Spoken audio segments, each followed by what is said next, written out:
Quando meu pai ligou naquela noite e disse apenas mande R$ 40.000 agora, é urgente, e desligou, eu achei que algo terrível tinha acontecido.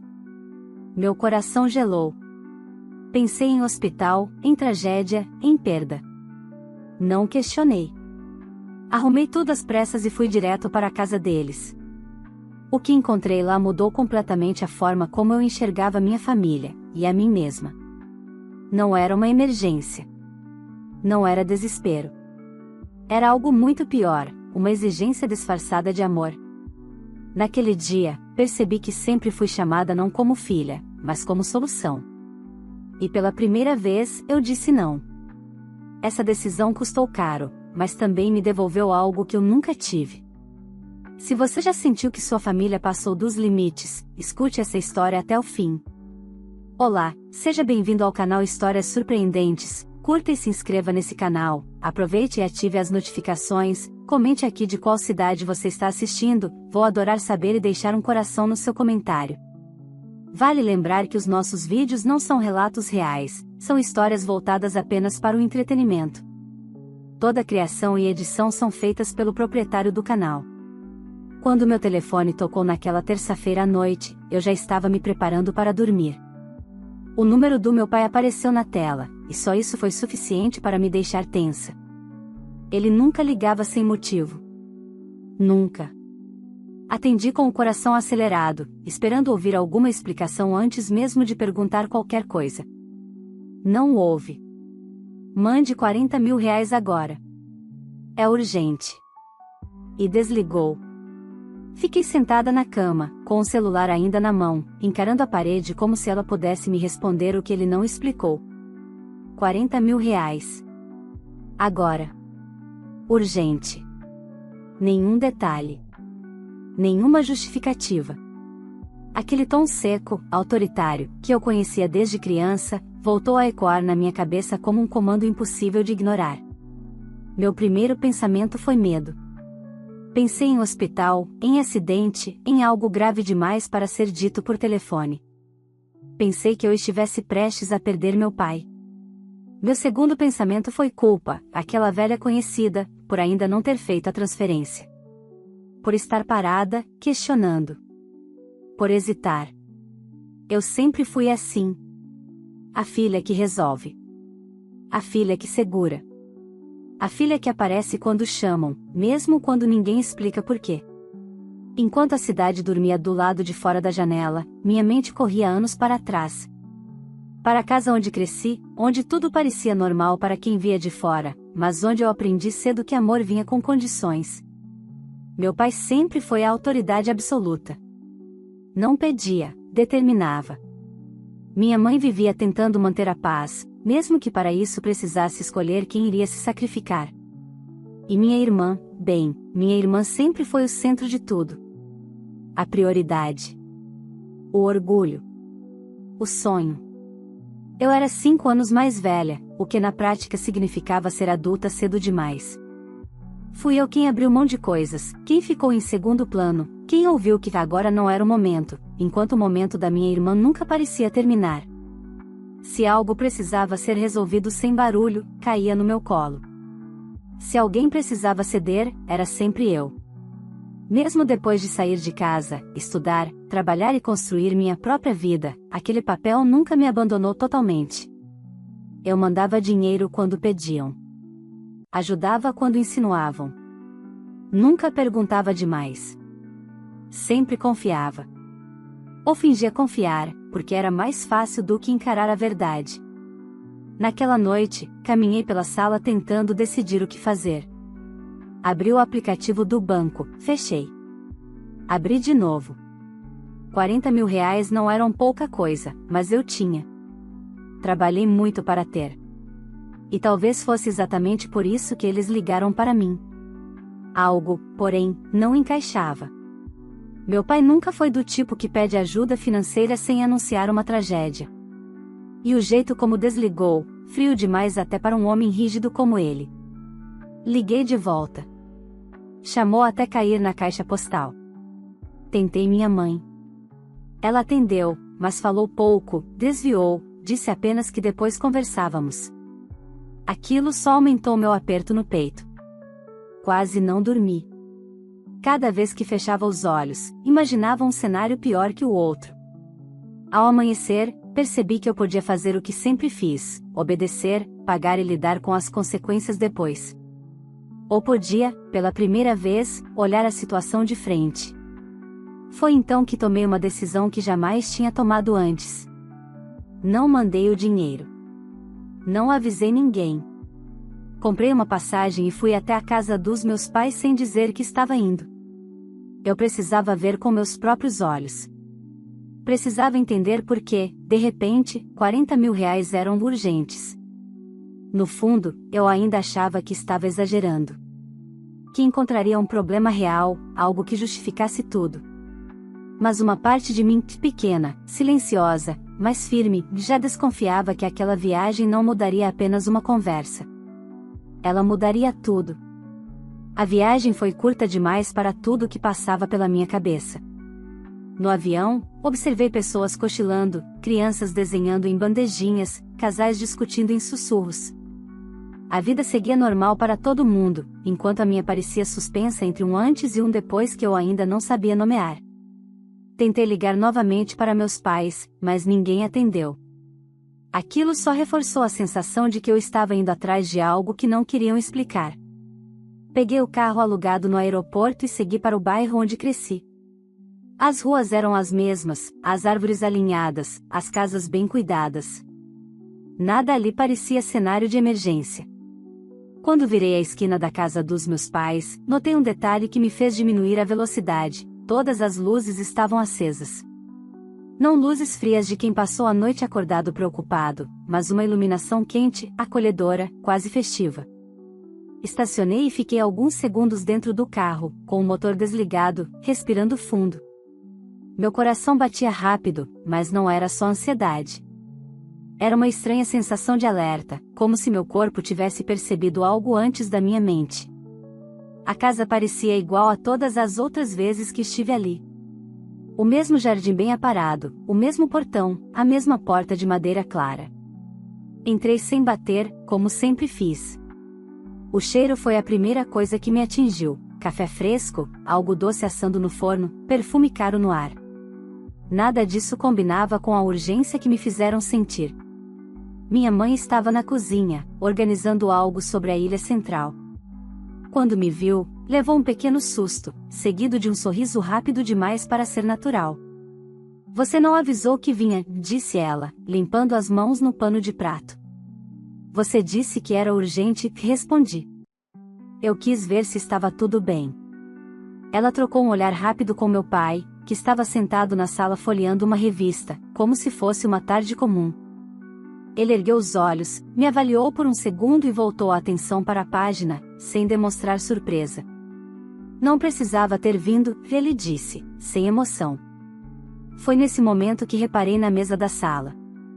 Havia papéis organizados, catálogos, amostras de tecido, envelopes elegantes e uma pasta grossa com divisórias coloridas. Não precisei abrir nada para entender do que se tratava. Meu estômago se contraiu. "Isso é o quê?" perguntei, apontando. Minha mãe hesitou antes de responder. "Depois a gente conversa com calma." Conversa com calma. A mesma frase que ela usava quando queria ganhar tempo até eu ceder. Antes que eu dissesse qualquer coisa, ouvi passos vindo do corredor. Minha irmã apareceu com o celular na mão, rindo de alguma mensagem. Parou quando me viu e, por um segundo, pareceu surpresa.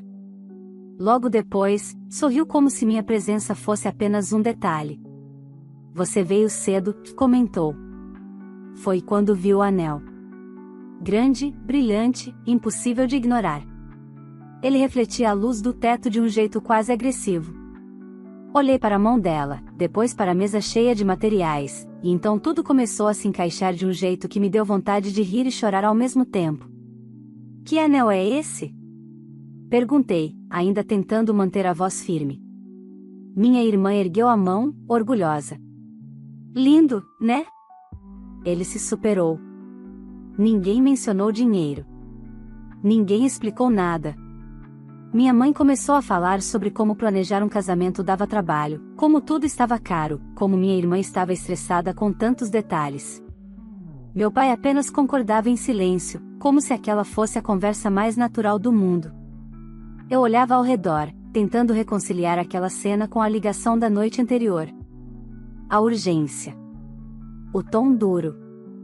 O desligar abrupto. Tudo aquilo para isso? Foi ali, naquele exato momento, que algo mudou dentro de mim. Não foi raiva. Foi clareza. Eles não me chamaram porque precisavam de mim como filha. Me chamaram porque precisavam de mim como solução. Como sempre. E, pela primeira vez, eu não senti vontade imediata de resolver. Senti vontade de entender até onde aquilo iria. Fiquei parada no meio da sala por alguns segundos, absorvendo cada detalhe como se meu cérebro estivesse atrasado em relação à realidade. A pasta sobre a mesa tinha o nome de um buffet estampado em letras douradas. Reconheci a marca. Era um dos mais caros da cidade. Havia fotos de arranjos gigantes, lustres de cristal, mesas impecáveis. Tudo aquilo custava exatamente o tipo de dinheiro que meu pai exigiu sem piscar. Então, comecei, cruzando os braços, essa é a urgência? Minha mãe se apressou em responder, como sempre fazia quando percebia tensão no ar, não fala assim. Você sabe como essas coisas funcionam. Sua irmã sempre sonhou com um casamento bonito. Bonito? Repeti. Vocês me ligam no meio da noite, pedem 40 mil reais sem explicação, e eu chego aqui para descobrir que é isso? Meu pai fechou a revista devagar e finalmente levantou o olhar. Havia irritação ali, não constrangimento. Abaixa o tom, ele disse. Não precisa fazer drama. Foi minha irmã quem se aproximou da mesa e bateu de leve na pasta, como se estivesse orgulhosa. É meu casamento, disse, sem qualquer culpa na voz. E você sabe que sempre quis o casamento dos sonhos. Aquilo doeu mais do que eu esperava. Não pela frase em si, mas pela naturalidade. Como se fosse óbvio que o sonho dela passasse por cima de qualquer limite meu. Vocês mentiram pra mim, falei, olhando primeiro para minha mãe, depois para meu pai. Eu achei que alguém estava em perigo. Ninguém mentiu, minha mãe respondeu rápido demais. A gente só simplificou. Simplificou? Senti um nó se formar na garganta. Vocês me fizeram atravessar o país achando que algo grave tinha acontecido. Meu pai se levantou. Alto, imponente, do jeito que sempre usou para encerrar conversas. Chega. Não estamos pedindo. Isso é uma ordem. Sou seu pai. Aquela frase me atingiu como um choque elétrico. Por um instante, o velho reflexo quase venceu. O de baixar a cabeça. O de obedecer. O de transferir o dinheiro e engolir o resto depois. Mas algo dentro de mim resistiu. Não, respondi, com uma calma que nem eu reconheci. Eu não vou mandar esse dinheiro. O silêncio caiu pesado. Minha mãe levou a mão ao peito, como se eu tivesse cometido um crime. Você não pode falar isso, ela disse. Já está tudo encaminhado. Esse não é um problema meu, respondi. Eu não concordei com nada. Minha irmã riu, um riso curto, debochado. Você sempre faz isso no final, disse ela. Reclama, mas acaba ajudando. Sempre ajudou. Aquilo abriu uma porta que eu vinha mantendo trancada há anos. Justamente, falei. Sempre ajudei. E é por isso que vocês acharam que podiam fazer isso. Meu pai deu um passo à frente. Depois de tudo que fizemos por você, o quê? Interrompi. Me ensinar a ceder? A me calar? A pagar contas que não eram minhas? Minha mãe tentou se aproximar, com aquele tom conciliador que sempre escondia a pressão. Filha, pensa bem. Você está bem de vida. 40 mil reais não vão te fazer falta. Vão, sim, respondi. Vão me custar algo que vocês nunca consideraram importante. O quê? Minha irmã perguntou, impaciente. Meu limite. Ela revirou os olhos. Egoísmo puro. Foi aí que senti algo se acomodar dentro de mim. Não era mais dúvida. Era decisão. Vocês me ligaram exigindo dinheiro porque sabiam que eu viria, falei, lentamente. Sabiam que eu ficaria com medo. Sabiam que eu cederia. Só que dessa vez, vocês erraram. Meu pai cerrou os dentes. Se você sair por essa porta sem resolver isso, vai se arrepender. Eu respirei fundo. Pela primeira vez, não senti medo dessa ameaça. Talvez, respondi. Mas não hoje. Peguei minha bolsa e caminhei até a porta, sentindo os olhares nas minhas costas. Antes de sair, virei-me uma última vez. Isso acaba aqui. Saí sem esperar resposta, com a certeza incômoda de que aquela decisão não ficaria sem consequências. Saí da casa sentindo o ar da rua bater no rosto como um choque de realidade. Caminhei até o carro sem pressa, mas com o coração acelerado. Dentro de mim, uma mistura estranha de alívio e antecipação se formava. Eu sabia que aquilo não terminaria ali. Nunca terminava. A diferença é que, dessa vez, eu não tinha recuado. Antes mesmo de dar partida, meu celular vibrou. Uma mensagem da minha mãe. Um texto longo, carregado de emoção, falando sobre família, união, sacrifício. Dizia que eu estava sendo dura, que aquele não era o momento de criar conflitos, que eu estava colocando tudo a perder por orgulho. Não respondi. Dirigi até o hotel tentando organizar os pensamentos. No caminho, lembrei de todas as vezes em que aquele mesmo discurso foi usado para me convencer a ceder. Sempre havia uma justificativa bonita para o que, no fundo, era simples: eu era o recurso disponível. A solução silenciosa. A filha que não dava trabalho, desde que aceitasse carregar o peso dos outros. No quarto do hotel, sentei na cama e encarei o celular outra vez. Agora havia uma mensagem do meu pai. Curta. Fria.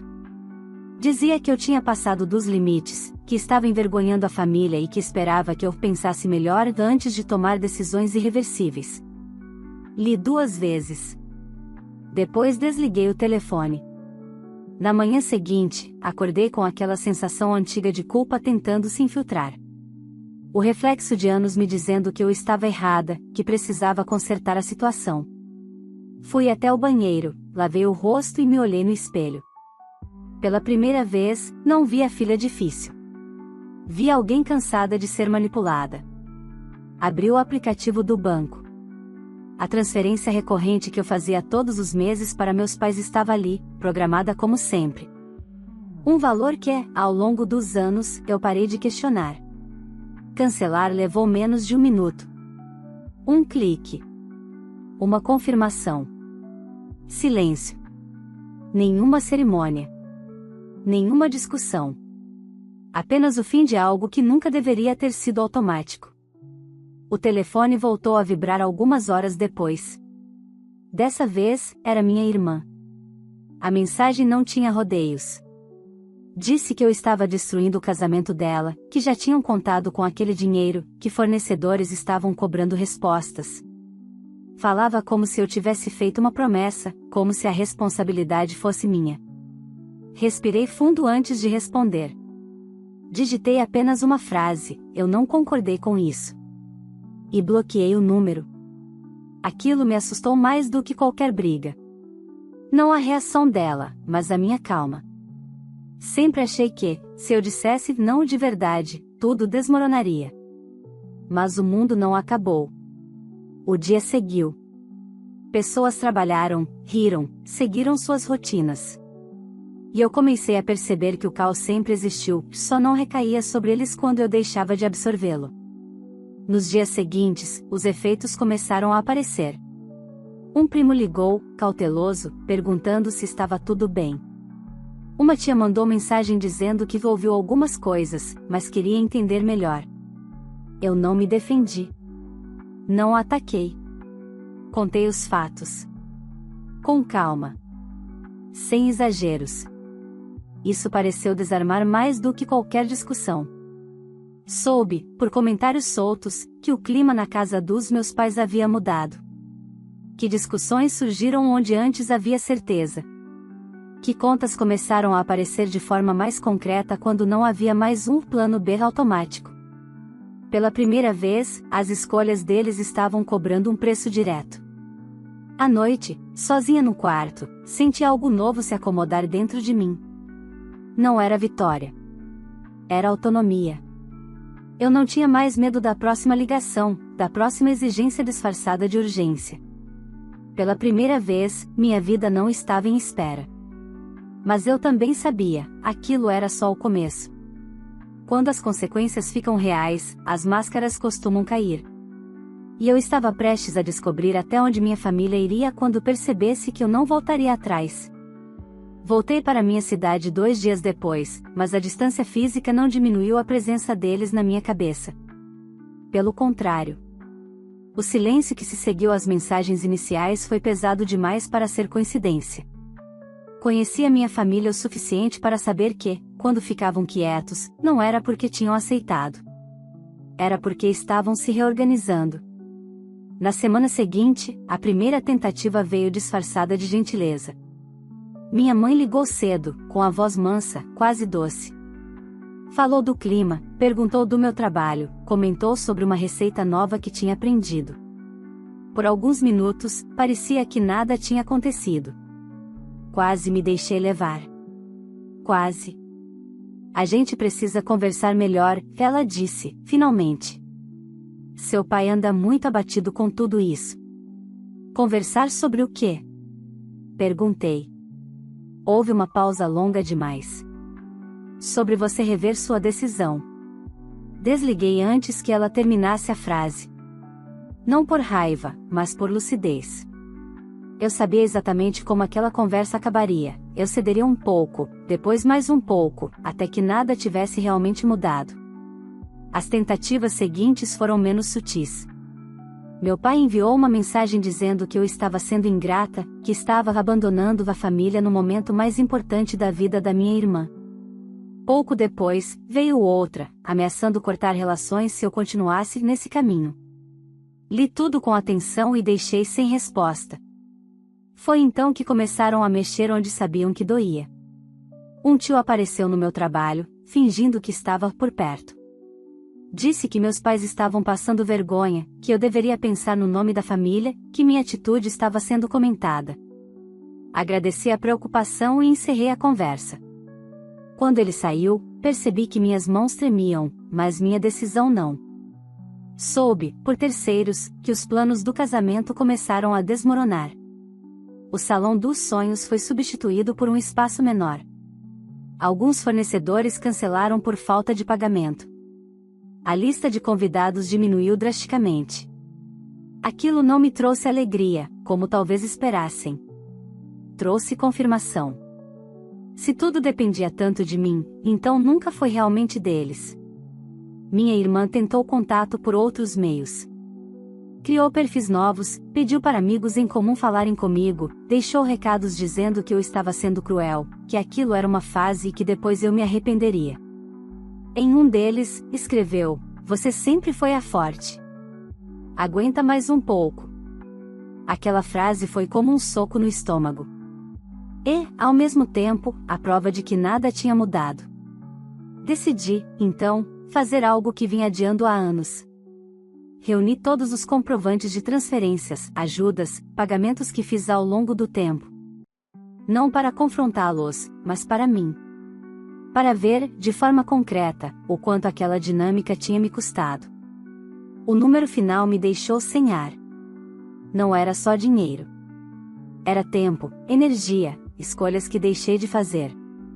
Naquela noite, sentei no sofá, com a cidade iluminada do lado de fora, e entendi algo que nunca tinha conseguido formular: eles não estavam sofrendo porque eu disse não. Estavam sofrendo porque perderam o controle. E isso, para eles, era imperdoável. Os boatos aumentaram. Alguns familiares tomaram partido. Outros se afastaram por conveniência. Eu observei tudo à distância, sem me explicar além do necessário. Pela primeira vez, não senti necessidade de convencer ninguém da minha versão. Quem quisesse entender, entenderia. Mas a pressão ainda não tinha acabado. Eu sentia. Algo maior estava sendo preparado. Meu pai não aceitaria aquele desfecho sem uma última tentativa de me colocar no lugar que sempre ocupei. E, dessa vez, eu sabia, ele não viria com pedidos. Viria com consequências. A última tentativa veio numa manhã comum demais para o peso que carregava. Eu estava saindo para o trabalho quando vi o nome do meu pai no visor do celular. Pensei em ignorar, mas atendi. Parte de mim precisava ouvir. Precisava confirmar que eu não estava imaginando tudo aquilo. Você vai nos ouvir até o fim, ele disse, sem cumprimentos. É a última chance. Reconheci o tom. Não era pedido. Era imposição. Mesmo assim, fiquei em silêncio. Ele começou a falar sobre tudo o que tinham feito por mim, sobre como eu devia gratidão, sobre como minha atitude estava destruindo a família. Em seguida, mudou de estratégia. Disse que, se eu não ajudasse, eles venderiam coisas importantes, fariam dívidas, passariam vergonha. Cada frase era escolhida para me atingir onde sempre funcionou. Você quer isso na sua consciência? Ele perguntou. Por alguns segundos, a velha culpa tentou voltar. Aquela sensação de que, se algo desse errado, seria minha responsabilidade. Mas algo estava diferente. Eu já tinha visto demais. Já tinha entendido demais. O que vocês estão vivendo agora é consequência das escolhas de vocês, respondi. Não das minhas. Ele ficou em silêncio. Depois, soltou a frase que sempre vinha quando perdia o controle. Então esqueça que tem família. Eu fechei os olhos por um instante. Não doeu como ele esperava. Família não é quem exige, ameaça ou manipula, disse. Se é isso que você chama de família, então talvez eu nunca tenha tido uma. Desliguei antes que ele respondesse. Naquela tarde, recebi uma notificação inesperada. Um e-mail do advogado da família. O texto era formal, frio, sugerindo que eu tinha uma obrigação moral com meus pais e insinuando consequências legais por abandono financeiro. Li com calma. Ri sozinha. Não havia base alguma. Era só mais uma tentativa de intimidação. Respondi apenas uma vez, de forma objetiva, dizendo que não reconhecia nenhuma obrigação legal e que qualquer novo contato deveria ser feito exclusivamente por vias formais. Depois disso, bloqueei todos os canais restantes. As repercussões vieram rápido. O casamento da minha irmã, que antes era exibido como um evento grandioso, passou a ser tratado com constrangimento. Amigos em comum comentavam, em tom baixo, que nada estava saindo como planejado. Que o clima tinha mudado. Que ela estava irritada, ressentida, procurando culpados. Meu nome não era dito diretamente, mas eu sabia que estava ali, implícito em cada silêncio. Curiosamente, foi nesse período que comecei a sentir algo que nunca tinha experimentado antes: espaço. Minhas noites ficaram mais leves. Meu telefone parou de ser uma fonte de ansiedade. Comecei a planejar coisas para mim sem a sensação de que, a qualquer momento, tudo teria que ser interrompido por uma emergência que não era minha. Um dia, encontrei uma antiga amiga da família para um café. Ela hesitou antes de falar, mas acabou dizendo: seus pais não estão lidando bem com o fato de você não ceder. Sorri, sem ironia. Eu imagino. Ela me olhou por alguns segundos, como se estivesse recalculando algo. Você parece diferente. Eu estou, respondi. Pela primeira vez. Naquela noite, recebi uma última mensagem da minha irmã, enviada de um número que eu não conhecia. Era longa, cheia de acusações, dizendo que eu tinha arruinado o momento mais importante da vida dela, que eu era fria, egoísta, ingrata. Não pedi ajuda. Exigi arrependimento. Li até o fim. Depois apaguei. Eu sabia que ainda faltava algo. Um fechamento definitivo. Nem sempre o fim vem com um grande confronto. Às vezes, ele vem com a certeza silenciosa de que não há mais nada a ser dito. E eu estava muito perto disso. O encerramento não veio com gritos, nem com pedidos de desculpa, nem com aquele momento cinematográfico que muita gente espera. Veio em silêncio. Um silêncio que, pela primeira vez, não me assustou. Algumas semanas depois da última mensagem da minha irmã, soube que o casamento aconteceu. Não do jeito que ela sonhou, não como foi anunciado no início, não com o brilho exagerado que parecia mais importante do que o próprio casamento. A festa foi menor, mais simples, cercada por comentários contidos e sorrisos forçados. Não vi fotos. Não procurei. Aquilo já não me dizia respeito. Meus pais também não ligaram mais. Nenhuma nova ameaça, nenhuma tentativa de chantagem emocional, nenhuma cobrança disfarçada de preocupação. Entendi, então, que tinham finalmente aceitado algo que nunca imaginaram. Eu não voltaria a ocupar o lugar que criaram para mim. No começo, achei que sentiria um vazio. Afinal, por mais disfuncional que fosse, aquela dinâmica tinha sido minha realidade por anos. Mas o vazio não veio. O que veio foi espaço. Espaço para respirar sem culpa. Espaço para decidir sem medo. Espaço para existir sem precisar justificar cada escolha. Passei a perceber o quanto minha vida sempre esteve em modo de espera. Espera por uma ligação, por uma exigência, por uma urgência que nunca era realmente minha. Sem isso, meus dias ganharam um ritmo diferente. Mais lento. Mais verdadeiro. Uma tarde, enquanto organizava documentos antigos, encontrei comprovantes de transferências, mensagens antigas, promessas implícitas que nunca foram ditas em voz alta, mas sempre cobradas. Não senti raiva. Senti encerramento. Guardei tudo em uma pasta, não para usar contra ninguém, mas como lembrete do que eu não aceitaria nunca mais. Alguns familiares se afastaram de vez. Outros, curiosamente, se aproximaram. Descobri histórias que nunca tinham me contado, verdades abafadas pelo mesmo medo que me manteve em silêncio por tanto tempo. Percebi que eu não era um caso isolado. Só tinha sido a primeira a dizer chega. Nunca houve reconciliação. Nenhum jantar de Natal, nenhuma conversa franca, nenhum pedido de perdão. E, pela primeira vez, isso não me pareceu uma falha. Nem todo afastamento é uma perda. Alguns são libertação. Hoje, quando penso nos meus pais, não sinto ódio. Sinto distância. E distância, aprendi, também pode ser uma forma de paz. Quanto à minha irmã, desejo que ela encontre maturidade um dia, mas não estarei lá esperando por isso. Cada um precisa lidar com as próprias escolhas. Eu segui em frente. Mudei pequenos hábitos, grandes prioridades, reconstruí limites que nunca me ensinaram a ter. Aprendi que amor não se prova com sacrifício constante, e que dizer não não me tornou dura, me tornou inteira. Não me arrependo de não ter enviado aqueles 40 mil reais. Aquela foi a decisão mais cara que já tomei, e a mais barata também. Cara, porque me custou a ilusão de uma família que nunca foi como eu esperava. Barata, porque em troca ganhei algo que dinheiro nenhum compra: autonomia, clareza e respeito por mim mesma. Eu não perdi minha família naquele dia. Eu apenas parei de me perder por eles. E isso foi o começo da minha vida de verdade.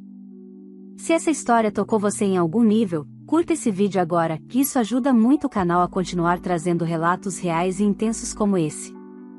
Se você ainda não é inscrito, se inscreva e ative o sininho, assim você não perde nenhuma nova história que pode fazer você refletir, se identificar ou até se fortalecer.